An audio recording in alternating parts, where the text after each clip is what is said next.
Ernakulam saint Francis Assisi കത്തീഡ്രലിൽ വരാപ്പുഴ അതിരൂപത archbishop doctor Joseph Kalathiparambil ഉയിർപ്പ് ശുശ്രൂഷകൾക്ക് മുഖ്യ കാർമ്മികത്വം വഹിച്ചു. തിരുവനന്തപുരത്ത് നിന്ന് സുനിഷ യെല്ലൂർ, കൊച്ചിയിൽ നിന്ന് അലി അക്ബർ ഷാ എന്നിവരാണ് നമുക്കൊപ്പം ചേരുന്നത്. ആദ്യം സുനിഷയിലേക്ക്. സുനിഷ, തിരുവനന്തപുരത്തെ തെക്കൻ മേഖലയിലെ പള്ളികളിൽ ഈസ്റ്റർ ശുശ്രൂഷ എത്രത്തോളം ആയി? രാവിലെ ശുശ്രൂഷ നടക്കുന്ന എത്രത്തോളം പള്ളികളുണ്ട്?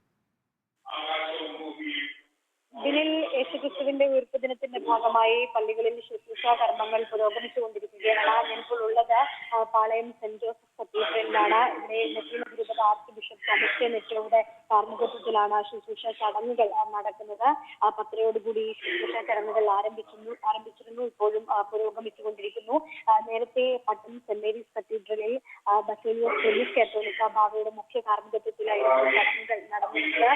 നേരത്തെ പറഞ്ഞതുപോലെ തന്നെ ക്ലീമീസ് കാത്തോലിക്ക ബാവ പറഞ്ഞപ്പോഴും ഈ രാജ്യത്തിന് വേണ്ടി നമ്മൾ ഒരുമിച്ച് പ്രാർത്ഥിക്കേണ്ടതുണ്ട്. നമ്മുടെ രാജ്യത്തിന് സമാധാനത്തോടും സന്തോഷത്തോടും കൂടി ജീവിക്കാൻ കഴിയണം. അതിന് ഇതുവരെ തുടരുന്ന സന്തോഷവും സമാധാനം തുടരണമെന്നതടക്കമുള്ള സന്ദേശവും ക്ലീമീസ് ബാവ നൽകുകയുണ്ടായി. ഏതായാലും നിലവിൽ ഇപ്പോൾ ആ പള്ളികളിൽ ശുശ്രൂഷ ചടങ്ങുകൾ പുരോഗമിച്ചുകൊണ്ടിരിക്കുകയാണ്. നാളെ യേശുക്രിസ്തുവിന്റെ ഉയർത്തെഴുന്നേൽപ്പ് ഒരുപക്ഷെ അതിജീവനത്തിന്റെ പ്രത്യാശയുടെ ഒരു പ്രതീകം തന്നെയാണ് ഈസ്റ്റർ ആഘോഷം. അദ്ദേഹം പറയുന്നതും ചെയ്താനുഭവങ്ങളുള്ളവർക്കെല്ലാം ഉയർത്തെഴുന്നേൽപ്പ് ഉറപ്പായിരിക്കുമെന്ന ഒരു ഓർമ്മപ്പെടുത്തൽ കൂടി നൽകുന്നു. ഏതായാലും പള്ളികളിൽ ശുശ്രൂഷ ചടങ്ങുകൾ പുരോഗമിച്ചുകൊണ്ടിരിക്കുകയാണ്. പാളയം കത്തീഡ്രലിൽ നിന്നും ഇപ്പോൾ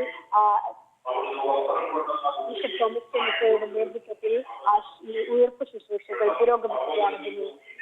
ഓക്കെ, സുനിഷ യെല്ലൂരാണ് തിരുവനന്തപുരത്ത് നിന്ന് വിവരങ്ങൾ നൽകിക്കൊണ്ടിരിക്കുന്നത്. അലി അക്ബർ ഷാ കൊച്ചിയിൽ നിന്ന് വിവരങ്ങളുമായി ചേരുകയാണ്.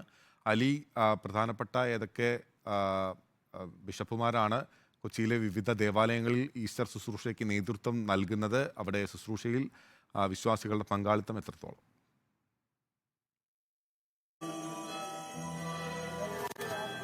ബിനിൽ, എറണാകുളത്തെ ദേവാലയങ്ങളിൽ ഉയിർപ്പ് ശുശ്രൂഷകൾ പുരോഗമിക്കുകയാണ്. ഞാനിപ്പോൾ നിൽക്കുന്നത് എറണാകുളം സെന്റ് ഫ്രാൻസിസ് അസീസി കത്തീഡ്രലിലാണ്. ഇവിടെ വരാപ്പുഴ അതിരൂപത ആർച്ച് ബിഷപ്പ് ഡോക്ടർ ജോസഫ് കളത്തിപ്പറമ്പിലാണ് ഉയിർപ്പ് ശുശ്രൂഷകൾക്ക് മുഖ്യ കാർമ്മികത്വം വഹിക്കുന്നത്. അതുപോലെ തന്നെ കോതമംഗലം രൂപതയ്ക്ക് കീഴിലെ Arakuzha saint Mary's major archiepiscopal ദേവാലയത്തിലാണ് സിറോ മലബാർ സഭയുടെ major archbishop Mar Raphael Thattil ഉയിർപ്പ് ശുശ്രൂഷകൾക്ക് മുഖ്യ കാർമ്മികത്വം വഹിക്കുന്നത്. കരിങ്ങാച്ചിറ സെന്റ് ജോർജ് യാക്കോബായ സുറിയാനി കത്തീഡ്രലിൽ നടന്ന ഉയിർപ്പ് പെരുന്നാൾ ശുശ്രൂഷകൾക്ക് മലങ്കര മെത്രാപ്പൊലീത്ത ജോസഫ് മാർ ഗ്രിഗോറിയസ് ആണ് കാർമ്മികത്വം വഹിക്കുന്നത്. അത്തരത്തിൽ എല്ലാ ദേവാലയങ്ങളിലും ഉയിർപ്പ് ശുശ്രൂഷയുമായി ബന്ധപ്പെട്ടുള്ള ചടങ്ങുകൾ പുരോഗമിക്കുകയാണ്. ഇപ്പോൾ അല്പസമയം മുമ്പ് സെന്റ് ഫ്രാൻസിസ് അസീസി കത്തീഡ്രലിൽ ഉയിർപ്പിന്റെ ആവിഷ്കരണമാണ് അല്പസമയം മുമ്പ് കണ്ടത്. ഈ പറഞ്ഞതുപോലെ പ്രത്യാശയുടെയും പ്രതീക്ഷയുടെയും ആഘോഷം എന്ന നിലയിൽ, ഓർമ്മ എന്ന നിലയിൽ കൂടിയാണ് ക്രിസ്തുവിന്റെ ഉയർത്തെഴുന്നേൽപ്പിനെ ക്രൈസ്തവ മതവിശ്വാസികൾ നോക്കിക്കാണുന്നത്. ഇതുമായി ബന്ധപ്പെട്ട് ഇന്ന് ഈ 12 മണിയോടുകൂടി ഈസ്റ്റർ ദിനത്തിലേക്ക് കടക്കുകയാണ്. അതുമായി ബന്ധപ്പെട്ടുള്ള വലിയ രീതിയിലുള്ള ശുശ്രൂഷ ചടങ്ങുകൾ, മറ്റ് പ്രാർത്ഥനാ ചടങ്ങുകളൊക്കെയാണ് വ്യാപകമായി നടക്കുന്നത്.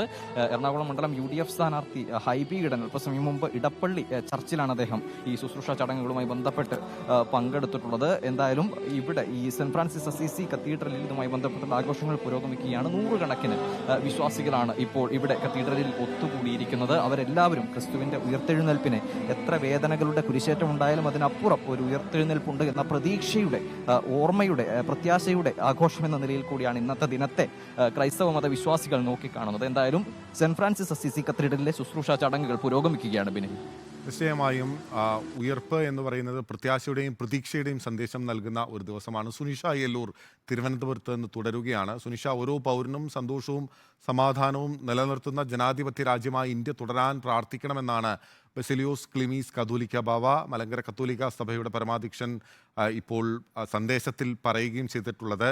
കഴിഞ്ഞ ദിവസം, അതായത് ഈ ദുഃഖവെള്ളി ശുശ്രൂഷകളോട് അനുബന്ധിച്ചുകൊണ്ട് തന്നെ വലിയ രീതിയിൽ രാജ്യത്തെ ന്യൂനപക്ഷങ്ങൾക്ക് നിലനിൽക്കുന്ന, ക്രൈസ്തവ സമൂഹത്തിന് നിലനിൽക്കുന്ന പ്രശ്നങ്ങൾ, അരക്ഷിതാവസ്ഥ എണ്ണിപ്പറഞ്ഞുകൊണ്ടായിരുന്നു വിവിധ സഭാ അധ്യക്ഷന്മാർ പ്രതികരിച്ചിരുന്നത്. അവരുടെ പ്രസംഗങ്ങൾ ആ വിധത്തിലായിരുന്നു നിറഞ്ഞിരുന്നത്. അപ്പോൾ ഇന്നിപ്പോൾ ക്ലീമീസ് കത്തോലിക്ക ബാവയും പറയുന്നത് ആ വിധത്തിലുള്ള ഒരു സന്ദേശം തന്നെയാണ്. തീർച്ചയായും ബിനിൽ, അത്തരത്തിൽ തന്നെയാണ്. കഴിഞ്ഞ ദിവസം ദുഃഖവെള്ളി പ്രസംഗത്തിനിടയിലായിരുന്നു ക്ലീമീസ് ബാവയും അതോടൊപ്പം തന്നെ ഈ ലല്ലപ്പീഡ് അതിരൂപത ആർച്ച് ബിഷപ്പ് തോമസ് ജെ നെറ്റോ അടക്കമുള്ളവർ ഇത്തരത്തിൽ രാജ്യത്ത് ചിലയിടങ്ങളിൽ ന്യൂനപക്ഷ സമുദായങ്ങൾ നേരിടേണ്ടി വരുന്ന ചില അനുഭവങ്ങളെ കുറിച്ചൊക്കെ തന്നെയും സംസാരിക്കുകയുണ്ടായത്. മണിപ്പൂർ വിഷയം അടക്കം എടുത്തു പറഞ്ഞുകൊണ്ട് തന്നെയായിരുന്നു ക്ലിമിസ് ബാവ പ്രതികരിക്കുകയും കഴിഞ്ഞ ദിവസം പ്രസംഗത്തിൽ സംസാരിക്കുകയും ചെയ്തിരുന്നത്. ആ പൗരത്വ വിഷയത്തിൽ അടക്കം പ്രതികരണം ഉണ്ടാവുകയും ചെയ്തിരുന്നു. ഏതായാലും ഇന്ന് ഇപ്പോൾ ഈ ശുശ്രൂഷ ചടങ്ങിനിടയിലും അദ്ദേഹം സംസാരിച്ചപ്പോഴും പറഞ്ഞിരുന്നതും ഇത് തന്നെയാണ്. രാജ്യത്തിന് വേണ്ടി പ്രാർത്ഥിക്കുക, എല്ലാവരും ഒരുമയോടും സമാധാനത്തോടും സന്തോഷത്തോടും കൂടി ജീവിക്കാൻ എല്ലാവരും ഒരുമിച്ച് നിൽക്കേണ്ടതുണ്ട് എന്നത് തന്നെയാണ്. ഇതുവരെ എങ്ങനെയാണോ രാജ്യത്ത് സന്തോഷവും സമാധാനവും തുടർന്നിരുന്നത്, അതേ രീതിയിൽ തന്നെ രാജ്യത്ത് എല്ലാ കാലത്തും സമാധാനവും സന്തോഷവും ഒരുമയും പുലരാനുള്ള സാഹചര്യങ്ങൾ നമ്മൾ ഒരുക്കേണ്ടതുണ്ട്. അതിന് ഒരുമിച്ച് നിൽക്കേണ്ടതുണ്ട്. രാജ്യത്തെ ഓരോ പൗരനും സന്തോഷവും സമാധാനവും നിലനിർത്തുന്ന ഒരു ജനാധിപത്യ രാജ്യമായി തുടരാൻ നാം പ്രാർത്ഥിക്കേണ്ടതുണ്ട് എന്നതടക്കമുള്ള കാര്യങ്ങൾ തന്നെയാണ് ക്ലിമിസ് ബാവ നേരത്തെ പറഞ്ഞിരുന്നത്. ഏതായാലും നമ്മൾ പറയുന്ന കാര്യം, നേരത്തെ അദ്ദേഹം മാധ്യമപ്രവർത്തകരോടും അല്പസമയം മുമ്പ് പ്രതികരിച്ചപ്പോൾ മാധ്യമപ്രവർത്തകരോടും സംസാരിക്കുകയുണ്ടായി. അതായത് മാധ്യമപ്രവർത്തകർക്കും ഇതിൽ സമൂഹത്തോട് ചില ഉത്തരവാദിത്തങ്ങൾ ചെയ്യാനുണ്ട്.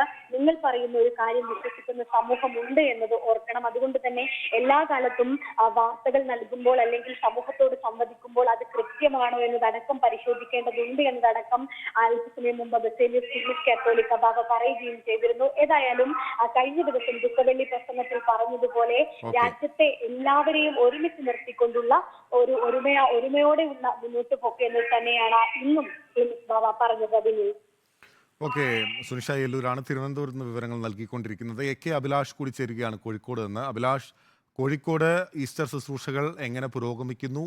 ഈസ്റ്റർ ആഘോഷങ്ങളിലേക്ക് വിശ്വാസികൾ എങ്ങനെ കടക്കുന്നു? ബിനിൽ, ഇവിടെ ഈസ്റ്റർ ആഘോഷങ്ങളുമായി ബന്ധപ്പെട്ടുള്ള പരിപാടികൾ തുടക്കം കുറിച്ചിരിക്കുന്നു. ഉയർപ്പ് ശുശ്രൂഷകൾ അല്പസമയങ്ങൾക്കകം തന്നെ നടക്കും. 12 മണിയോട് കൂടിയായിരിക്കും ഇത്തരത്തിലുള്ള ശുശ്രൂഷകൾ നടക്കുക എന്നാണ് അറിയിച്ചിരിക്കുന്നത്. അതോടൊപ്പം തന്നെ പെസഹ തിരി, പുത്തൻ തീ, വെള്ളം എന്നിവ ആശീർവദിച്ചു കഴിഞ്ഞു. അതോടൊപ്പം തന്നെ ഇവിടെ പെസഹ തിരിയിൽ നിന്ന് ദീപം ഇവിടുത്തെ വിശ്വാസികളൊക്കെ പകർന്നുകൊണ്ട് അവർ പ്രാർത്ഥിക്കുകയാണ്. പ്രാർത്ഥിച്ചുകൊണ്ട് അടുത്ത വർഷത്തേക്ക് ഒരു പുതിയൊരു ജീവിതം, നല്ലൊരു ജീവിതം ലഭിക്കട്ടെ എന്നുള്ള ഒരു പ്രാർത്ഥനയോട് കൂടിയാണ് അവർ ഈ പള്ളി അങ്കണത്തിലേക്ക് എത്തുകയും ചെയ്തത്. ഏതായാലും ദേവമാതാ കത്തീഡ്രൽ പള്ളിയിലാണ് ഇപ്പോൾ ചടങ്ങുകൾ പുരോഗമിക്കുന്നത്. വർഗീച്ചക്കാരക്കൽ നിന്നുള്ള ചടങ്ങുകളാണ് ഇപ്പോൾ നടക്കുന്നത്. വർഗീച്ചക്കാരുടെ ഈ ചടങ്ങുകൾക്ക് മുമ്പായി തന്നെ അദ്ദേഹം പറഞ്ഞത് കഷ്ടപ്പാടിൽ നിന്നുള്ള ഉയർപ്പാണ് ഈസ്റ്റർ എന്നുള്ളതാണ്.